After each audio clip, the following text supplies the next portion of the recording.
Today, I want to take just a few minutes to reflect on the chapters from your textbooks and the readings from this past week. One of the things that is very important in leadership right now would be the standards, the licensing standards.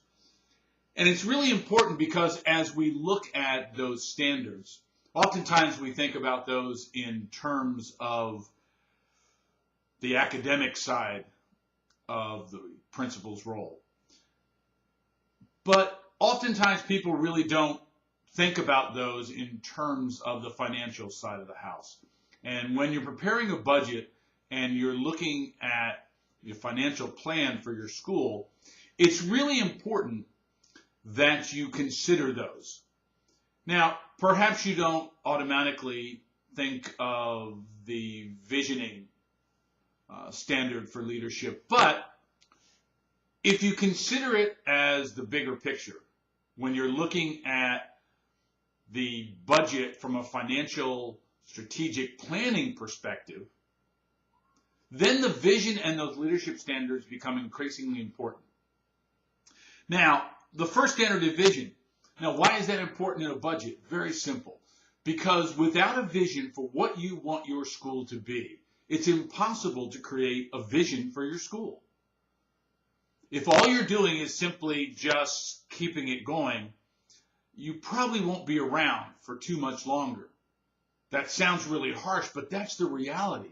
Too often our Catholic schools have spent too much time dealing with immediate needs and forgetting to plan for the future.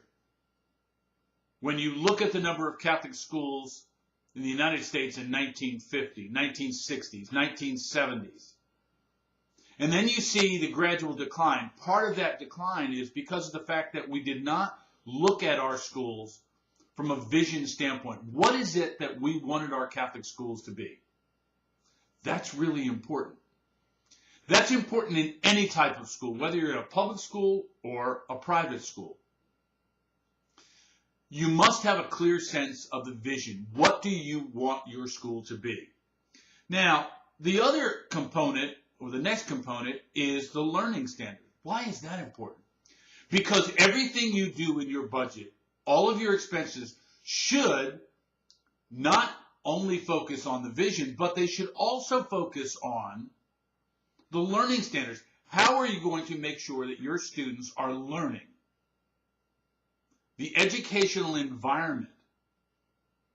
That means your teachers, providing the best teachers that you can to your students, making sure that you have professional development programs. All of that requires money in order to carry out any of these things. Now, another standard is the environmental standard. Now, people say, well, what does that have to do with it? Well, if you look at it from a little bit different perspective, look at the environment in your school. In a Catholic school where people are paying tuition, people often say, how does it compare to a public school? They look at our facilities. If our facilities and the equipment that we provide for our teachers and our students is subpar, that's how our schools will be viewed. You could have the greatest teachers in the world, but if people walk into your building and it doesn't look presentable and it's not kept up, why would people spend money going there? The school has to look presentable. Really reminds me of when you're looking for a house. If you're looking for a house, what's the first thing that you look at? You look at the outside. You look at those things that you can see right away. If a house has overgrown bushes, cracking sidewalks, doors that are peeling, most people would walk away from that thinking, nah, I'm not sure this is the house. It's probably falling apart. Why would I want to invest in this? Same thing goes for our schools. People are making an investment in our schools. You need to make sure that your building reflects the energy, the excitement of what's inside your school. Now, you look at the community. How is your community involved in your school? What programs do you have to engage your community? And how does your budget reflect that? You look at the ethics. What tells people who you are and the values that you represent? It's critical that you have all of these things in mind as you begin to create a budget. Because if you don't, your budget will simply be nothing more than rehashing of last year, trying to make sure that you stay afloat. Is that really what you want? In my mind, not really. If you have a clear vision for what your school is going to be, make sure that your budget reflects that. Now, another reference in the textbook regarding the financial operations of a Catholic high school, one of the things that you see in those readings deals with the concept of a zero-based budget. Now, a lot of people say, well, why would I want to do that? It's a lot of work. Absolutely, it's a lot of work. Why is that important? It's important because if you go, for instance, with a zero-based budget program, it says that you start with your values, you start with your vision, and then you begin to build the budget, saying, what is it that we need to accomplish our mission, to accomplish our goals? Not just this year, but in years to come. How are we setting that in motion? Too often what we do is sit back and wait for the crisis to happen. Instead of being proactive and saying, let's really look at what we're doing. That means being honest and evaluating the effectiveness of your programs. You must look at the effectiveness of all of your programs. Here in South Carolina, just recently, there has been a story about Furman University. Furman University is a tremendous academic school. With room, board, tuition, it's about $57,000 a year. They just decided that they were going to cut the men's golf program. They decided to do that to a program that's been in existence for 80 years. When the board took a look at that program, they said it no longer met our requirements. Poor attendance, very little recognition, notoriety, and the expense didn't justify the program. Now, at the same time, the school started a men's and women's lacrosse program, and they just spent millions of dollars on renovating a football stadium.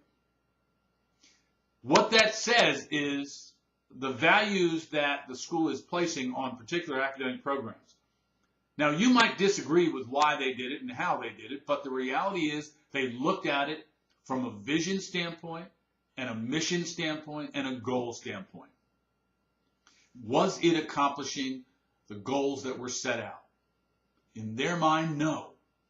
If you have programs in your school that are not effective, then the reality is, why are you keeping them? What are you doing? Are you simply just giving someone a job, which is a great thing? But you must realize that while we're a Catholic educational institution, the reality is we are also a business. If we do not have the funds to provide the programs to our students and provide competitive salaries and benefits to our teachers, we're really going to be shortchanging those individuals and ultimately perhaps having to close the school. As you've seen in the last few weeks in the videos that I asked you to review, Catholic schools are closing. It's not because of the fact that they're not important. They're closing because they are no longer financially viable. Many jurisdictions have started looking at something called school viability. And I'll talk about that as we go through the semester. It means looking at your entire program and seeing whether you're meeting its goals. If you're not, be honest. I've said this to my own boards over the years, and I've said it when I've given presentations. If all you are is a good school, and you're just keeping things going, and you're not constantly improving and focusing on the mission that we have as Catholic schools, then my question is, why does the school exist? Sell the school, sell its contents, and give the money to the poor. It would be a much more efficient and effective use of the funds. I hope these comments help a little bit as you look through the materials this week.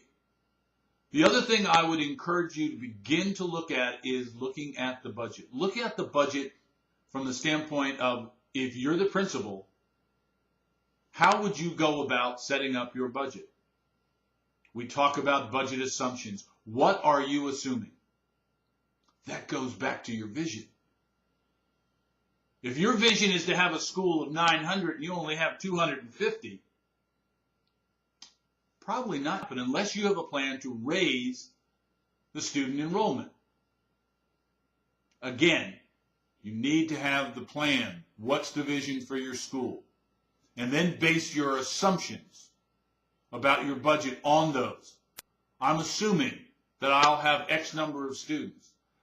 I'm assuming that my tuition costs will be X, that my salaries will go up by X percentage, that my health care benefits will increase by a certain amount.